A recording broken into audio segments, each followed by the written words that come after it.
Hello everyone, welcome to study squad. I am Shivani Chauhan. इस video में हम लोग देखेंगे क्लास 8 इंग्लिश की बुक का चैप्टर 1, इंग्लिश की जो हनी ड्यू है उस बुक का चैप्टर 1 हम देखने वाले हैं। The best Christmas present in the world के क्वेश्चन आंसर्स। पहला क्वेश्चन है, what did the author find in the junk shop. जो जंक शॉप थी, जंक शॉप क्या होती है, जहाँ पर थोड़ा कबाड़ का सामान होता है, तो उस शॉप में ऑथर को क्या मिला था।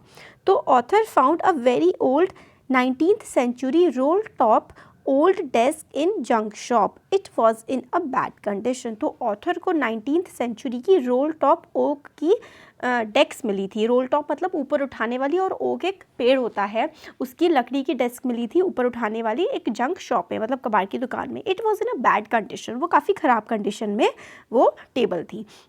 नेक्स्ट क्वेश्चन है, what did he find in a secret drawer. Secret drawer में ऑथर को क्या मिला। Who do you think had put it there. तो सीक्रेट ड्रॉर में ऑथर को क्या मिला था, जो ये लिख रहे हैं, और आपको क्या लगता है कि किसने वो चीज़ वहाँ पर रखी होगी। तो इसका आंसर है, in secret drawer of the roll top desk the author found a small tin box. तो उस डेस्क में एक छोटा सा टिन का डब्बा मिला था। There was a letter in that box, और उस बॉक्स में एक लेटर था। Connie the wife of the Jim Macpherson must have put it in there. तो जो कॉनी थी, जो कि वाइफ थी जिम मैकफरसन की, इस चैप्टर में हम लोगों ने अच्छे से बताया हुआ है कि जिम मैकफरसन कौन था। कॉनी जिम मैकफरसन की वाइफ थी। तो वो मतलब ये लोग फर्स्ट वर्ल्ड वॉर, मतलब वर्ल्ड वॉर में जाते हैं, और फिर किस तरीके से वो जो जिम है अपनी वाइफ कॉनी को लेटर लिखते हैं, उसके बारे में ये पूरा चैप्टर है। तो और फिर वो मतलब उनकी डेथ हो जाती है ना जिम मैकफरसन की, तो कॉनी को वो लेटर मिलता है। वो लेटर को बार बार पढ़ती हैं। फिर ये जो लेटर है किसको मिलता है, ऑथर को। ऑथर को कैसे मिलता है, क्योंकि जो कॉनी का घर में आग लग गई होती है, उसका सामान जो है शायद पड़ोसियों वगैरह ने बेच दिया होता है, और वो जो डेस्क है वो किसी कबाड़ वाले के पास पहुँच जाती है। उस कबाड़ वाले से ऑथर उस डेस्क को खरीदते हैं। तो फिर वो उस डेस्क में एक लेटर मिलता है ऑथर को। ऑथर क्या होता है, राइटर, जिन्होंने चैप्टर लिखा है।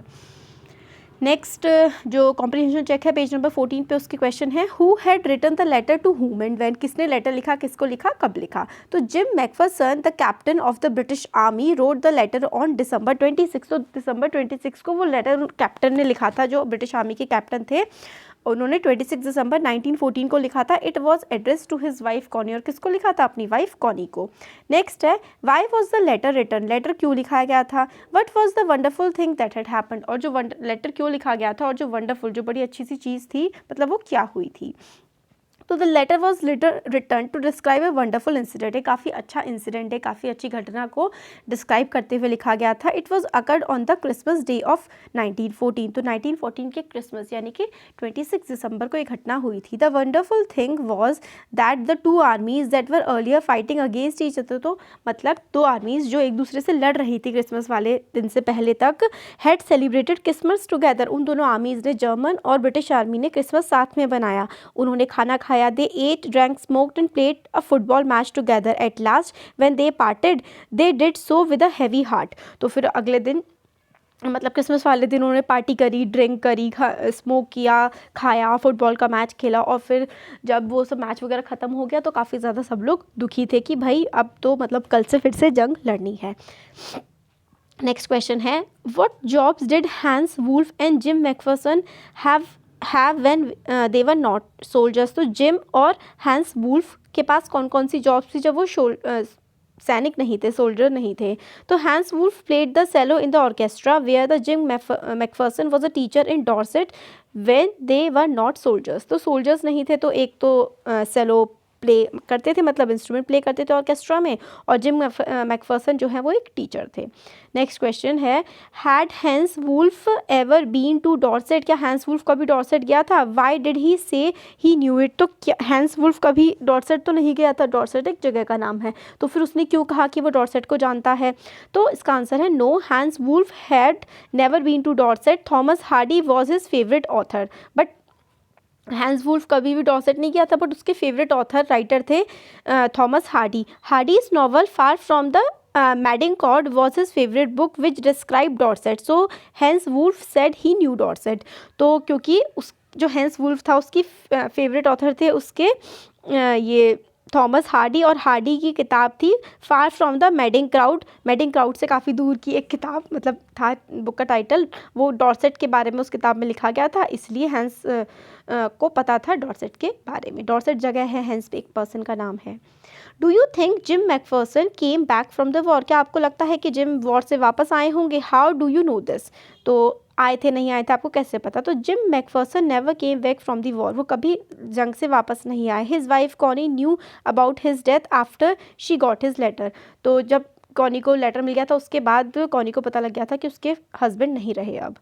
This was why she kept the letters in a tin box, इसीलिए उन्होंने ये जो लेटर है मतलब संभाल करके टिन बॉक्स में रखा था। She had written on the top of the box it was Jim's last letter, तो जो जेम था उसका लास्ट लेटर था जिम का, कॉनी ने इसलिए उसको संभाल के रखा था।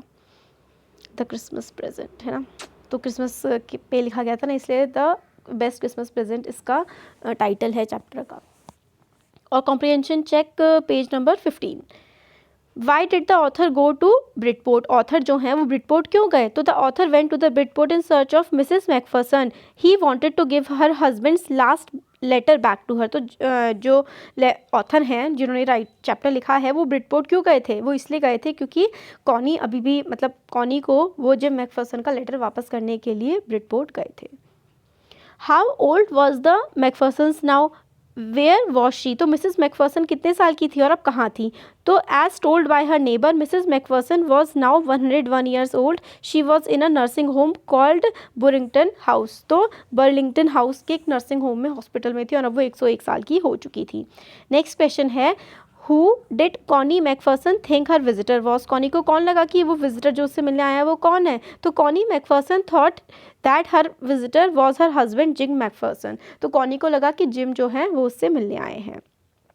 Which sentence in the text shows that the visitor did not try to hide his identity? किस टेक्स्ट से किस बात से पता लगता है कि विजिटर ने अपनी आइडेंटिटी को छुपाने की कोशिश नहीं की? तो I explained about the desk, about how I found it. It shows that the author did not try to hide his identity. तो ऑथर बोलते हैं कि किस तरीके से उनको डेस्क मिली और कैसे वो मतलब डेस्क में उनको लेटर मिला, तो हमें समझ में आता है कि लेटर अपनी आइडेंटिटी अपने बारे में कुछ छुपा नहीं रहे थे।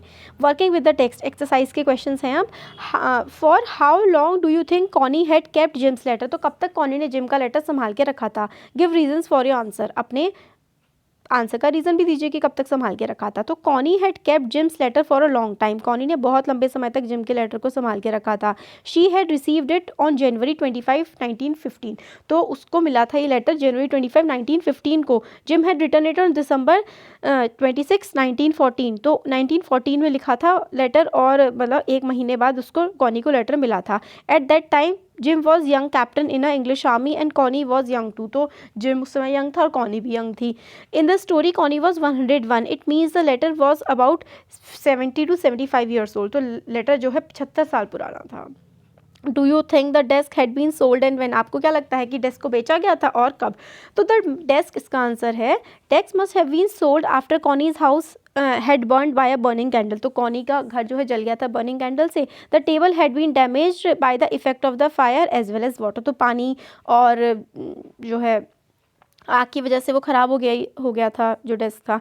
It shows that the water of the fireman had extinguish the fire of the burning table, तो जो वाटर आग को बुझाने के लिए डाला गया था उससे जो है टेबल काफ़ी ज़्यादा ख़राब हो गई थी पानी से और आग से।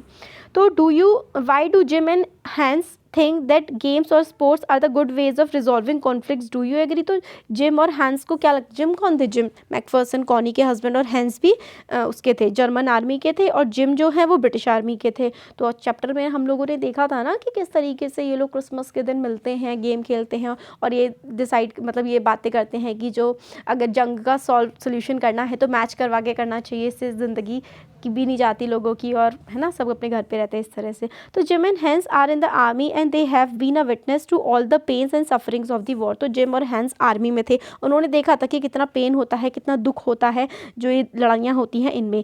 दे both seem to hate war, उन दोनों में से किसी को भी जंग पसंद नहीं थी।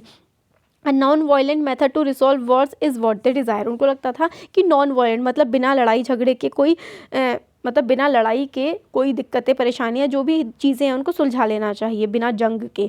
सो दे थिंक दैट गेम और sports are good ways of resolving conflict. इसलिए उनको लगा कि गेम स्पोर्ट्स सही है भाई, इससे रिजॉल्व हो जाएगी कॉन्फ्लिक्ट. आई अग्री, हम भी मानते हैं भाई. They are peaceful, that any peaceful method must be found to resolve conflicts between nation. तो दो देशों के बीच में जंग होने से अच्छा है शांतिपूर्ण तरीके से चीज़ें सुलझ जाएं. नेक्स्ट क्वेश्चन आता है, do you think the soldiers of the two armies like each other. क्या दोनों आर्मीज के सोल्जर्स एक दूसरे को पसंद करते थे और डिफरेंट फ्रॉम ईच अदर, और क्या एक दूसरे से अलग थे.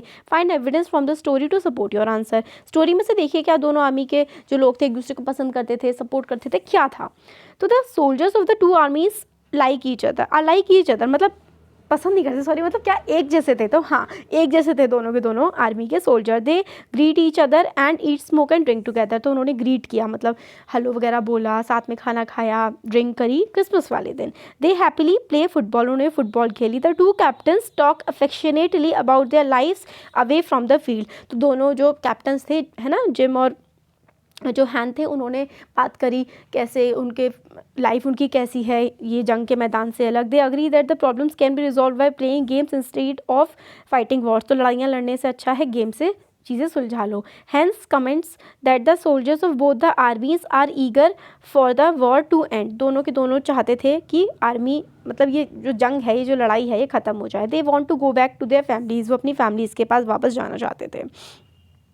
Mention the various ways in which the British and the German soldiers become friends and find things in common in Christmas. तो किस तरीके से ब्रिटिश और जर्मन सोल्जर्स फ्रेंड्स बने और क्रिसमस में कॉमन चीज़ें उन्हें कैसे उन्होंने ढूंढी. On the Christmas day German waved a white flag and wish the British a merry Christmas. तो जर्मन ने वाइट फ्लैग दिखाया और मैरी क्रिसमस बोला.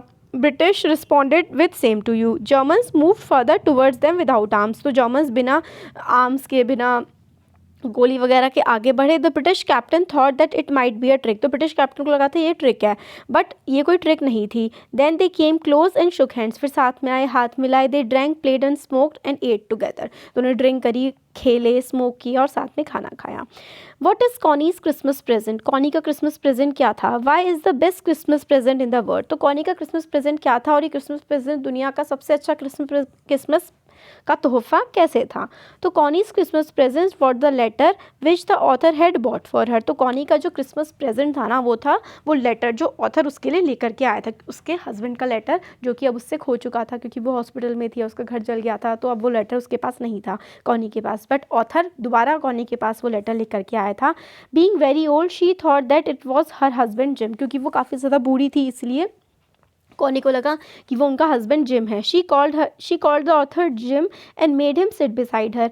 तो उसने ऑथर को जिम कहा और अपने साइड में बिठाया. For her husband had return after so many years. उसके लिए तो उसका हस्बैंड वापस आ गया था इतने सालों बाद.